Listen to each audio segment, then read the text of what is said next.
আমি শুরুতেই নামগুলো জানিয়ে দিই, তাদের ইন্দিরা সবার জন্য সুবিধা হবে। যারা ডাক্তার সেজে আইএসআই এজেন্ট অথবা ISI senior officer, Pakistan army senior অফিসাররা ঢুকলো। একজনের নাম যারা পাকিস্তান আর্মির সেজেই ঢুকলো, কিন্তু আপনি যেটা বললেন ডাক্তারবাবু ওই স্টেথিস্কোপ গলায় লাগিয়ে ঢুকেছে, কিন্তু তাদের ইতিমধ্যে আমাদের কাছে তারা কে, কোথা থেকে এসেছে, কেন এসেছে, সমস্তটাই আমাদের কাছে এসে গেছে।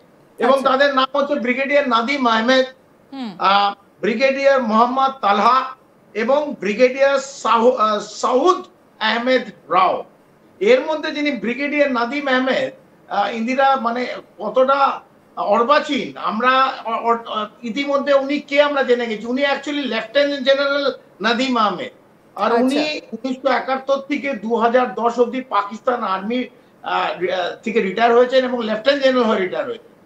এবং উনি যখন লাস্ট পোস্টিং, আমরা যেটা অনেকবার ডিসকাস করেছি আস্থা বাংলায়, উনি বাংলা ক্যাট যেটা 1 কোর সেখানকার কমান্ডার ছিল এবং উনি ওইখান থেকে রিটায়ার করেছিল। ইতিমধ্যে তাদের পরিচয়পত্র আমাদের কাছে চলে এসেছে এবং আরো দুজনও যারা প্রত্যেকেই আইএসআই থেকে, এবং উনি রিটায়ারের পর ডাইরেক্টলি আইএসআই জন্য কাজ করছে এবং এখন উনি এনডিএ মানে ন্যাশনাল ডিজাস্টার ম্যানেজমেন্ট অথরিটি পাকিস্তানের, সেখানকার উনি চেয়ারম্যান। আচ্ছা, কিন্তু উনি সেজে এসেছেন কি একজন ডাক্তার সেজে। কেন ডাক্তার সেজে আসার কারণটা কি?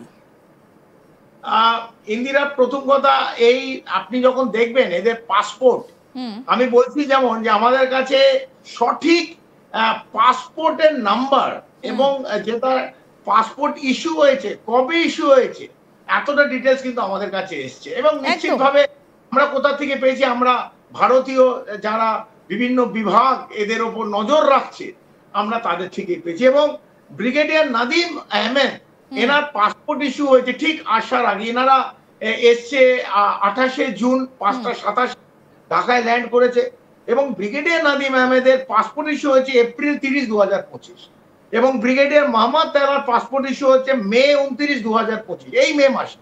এবং ব্রিগেডিয়ার সাউদ আহমেদ রাওর পাসপোর্ট ইস্যু হচ্ছে 26 মে 2025। তাহলে এবং এই নরমালি পাসপোর্টের মেয়াদ কত থাকে ইন্দিরা? 10 বছর থাকে। যারা পাসপোর্ট যাদের কাছে আছে সবাই জানে, পাকিস্তানেরও তাই 10 বছর।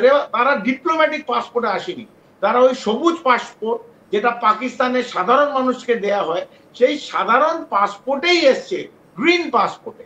এবং এই প্রত্যেকটাই পাসপোর্টের মেয়াদ হচ্ছে 1 বছর। একদম। আমি এখানে একটা প্রশ্ন আপনার কাছে করতে চাই, এই যে পাসপোর্টটা ইস্যু হয়েছে এই যে এপ্রিল মাসের শেষে আপনি বলছেন, এই রকম পদমর্যাদার 3 জন অফিসার তাদের কাছে পাসপোর্ট ছিল না, এটা কি আমাদের ধরে নিতে হবে, নাকি আগের পাসপোর্টগুলো গোপন করে এই নতুন পাসপোর্টগুলো 1 বছর মেয়াদের এগুলো নতুন করে ইস্যু করা হয়েছে যাতে কোনো রকম ভাবে এদের আগের পাসপোর্টের সাথে কোনো মিল না থাকে? ইন্দিরা, এই পাসপোর্টটা এই ওয়ান টাইম ইউজ। যারা এই গুপ্তচর এজেন্সির সঙ্গে যুক্ত এবং কাজ করে তারা জানে বিভিন্ন জায়গায় বিভিন্ন সময় বিভিন্ন টাইমে দেশের যখন দেশের জন্য যখন কাজ করছো, আবার দেশের যে আমি তো আর ওদের দেশ বলি না, ওটা টেররিস্তান বলি, টেররিস্তানের জন্য কাজ করছে, তো ওরা তাদের এই টেররিস্তান দেশ তাদের একটা পাসপোর্ট দিয়েছে, একবার ইউজ করেছে, যাওয়ার পর এটাকে ফেরত দিতে হবে এবং ছিঁড়ে ফেলে দেওয়া হবে। তার কোনো অস্তিত্ব থাকবে না, কোরোবোরেটিক এভিডেন্স রাখবে না। এবং এই পাসপোর্টটা শুধু 1 বছরের জন্য ইউজ হয়ে, 1 বছরের জন্য তার মেয়াদ।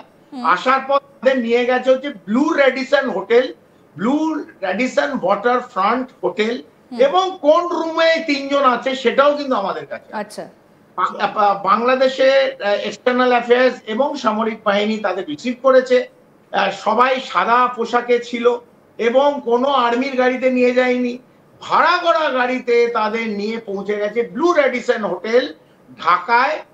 তারা আছে, এটা এয়ারপোর্ট থেকে 5.8 কিলোমিটার, সেইটুকুনো আমাদের কাছে আছে এবং কোন রুমে আছে আমরা জানি। এবং 30 তারিখ মানে 30 তারিখ এরা এই দুদিন আগে, আজকে তো বোধহয় 2 তারিখ, 30 তারিখ এদের নিয়ে বাংলাদেশে যারা এদের দেখাশোনা করতো প্রোটোকল অফিসার, এদের নিয়ে পৌঁছে গেছিল কোথায়? এদের নিয়ে পৌঁছে গেছিল রামু ক্যান্টনমেন্ট অথবা রামু সামরিক ছাউনি বাংলাদেশে, যেটা হচ্ছে কক্সবাজার।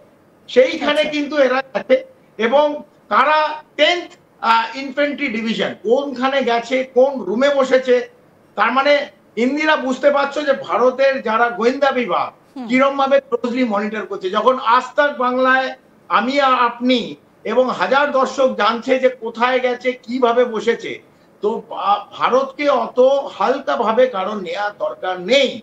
কারণ আমরা জেনেছি তো নিশ্চিতভাবে বিভিন্ন এজেন্সির মাধ্যমে। কিন্তু এরা এইভাবে বাংলাদেশে আসার কারণ কি? কোথাও কি এরা অন্য কোন রকম ছক রয়েছে? কারণ পাকিস্তানের মানুষ তো এমনিই বাংলাদেশে আসতে পারেন, এর আগেও আইএসআই এর অনেক স্পাই, অনেক অফিসার বাংলাদেশে এসেছেন। এইভাবে লুকিয়ে চুরিয়ে আসার কারণটা কি? ইন্দিরা, এদের একটা প্লট চলছে যেটা আমরা বারবার ডিসকাস করেছি। বাংলাদেশ, পাকিস্তান এবং মার্কিন যুক্তরাষ্ট্র এদের একটা কমন প্ল্যান আছে, সেটা হচ্ছে ভারতের এই পূর্ব এবং উত্তর পূর্ব 7টে রাজ্যকে অশান্তি করা জঙ্গির মাধ্যমে, কোনো সামরিক বাহিনী না, কোনো লড়াই না। এই to bleed India by thousands card, যেটা পশ্চিমে করছিল, যেটা জম্মু কাশ্মীরে করছিল, যেটা পাঞ্জাব বিভিন্ন জায়গায় ড্রাগের মাধ্যমে করছিল, সে একই টেমপ্লেট মডেলটা এখন পাকিস্তান সরাসরি নিজে যোগ হবে না, সামনে আসবে না। সামনে নতুন একটা বন্ধু রাষ্ট্র পেয়েছে, 53 বছর পর একটা রাষ্ট্র পেয়েছে, যাদের জন্ম দিল ভারতবর্ষ, সেই রাষ্ট্র বাংলাদেশকে সামনে রেখে বাংলাদেশকে, আমাদের ভারতকে আঘাত করার জন্য, বিশেষ করে পশ্চিমবাংলা এবং উত্তর রাজ্যকে, এই প্লটটা নিয়েই কিন্তু পাকিস্তানের এখন মাথা ব্যথা। এবং পেছন দিকে এই পুরো গল্পটা বুনে দিচ্ছে, মানে একটা যখন উল বুনে দিচ্ছে মার্কিন যুক্তরাষ্ট্র, সিআইএ এবং আইএসআই। আর সামনে যেটা কাজ করছে সেটা হচ্ছে বাংলাদেশের সামরিক বাহিনী এবং তার বিভিন্ন সংগঠন, এই ধরুন আরাকান আর্মি জঙ্গি সংগঠন, যেটা রাখাইন প্রভিন্সে, এই জন্যই আসা যে রাখাইন প্রভিন্সে এই যে আরাকান আর্মি আছে, তাদের অস্ত্র শস্ত্র দিয়ে আরো তীব্রতম অশান্তি করবে। এবং যেহেতু মায়ানমারের সঙ্গে আমাদের কয়েকটা রাজ্যে, উত্তর পূর্ব রাজ্যে কমন বর্ডার আছে, সেই জায়গায় অশান্তি বাড়িয়ে দেবে। কাদের মাধ্যমে? এই আরাকান আর্মি আবার এই অস্ত্র শস্ত্র, খাবার, জামা কাপড় কাকে দেবে? এই কুকি জো, এই যে কুকি জো যে জঙ্গি সংগঠন আছে, তাদের এটা দেবে।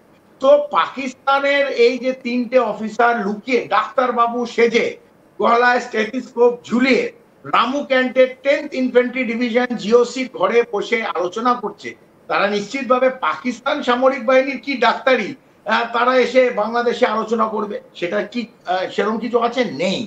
তো সবাই জানে তারা আইএসআই 3টে সিনিয়র অফিসার, এবং এরা একটা ছাপ মারতে এসছে লাস্ট স্ট্যাম্প, যে কিরম করে অস্ত্র শস্ত্র সাপ্লাই হবে, কিরম করে টাকা দেবে। কিছু অস্ত্র শস্ত্র ওরা দেবে, কিছু সিআই এর মাধ্যমে এই চট্টগ্রাম বন্দরে, জাহাজের বন্দরে আসবে, এবং আপাতত এই সমস্ত এই রসদ এইটা পৌঁছবে কাকে পাঠাবে? নয় এই আরাকান আর্মির হাত দিয়ে কুকিজোদের, অথবা এই আরাকান আর্মিদের দেবে, যাতে এই রাখাইন প্রভিন্সটা আরো অশান্ত করতে পারে।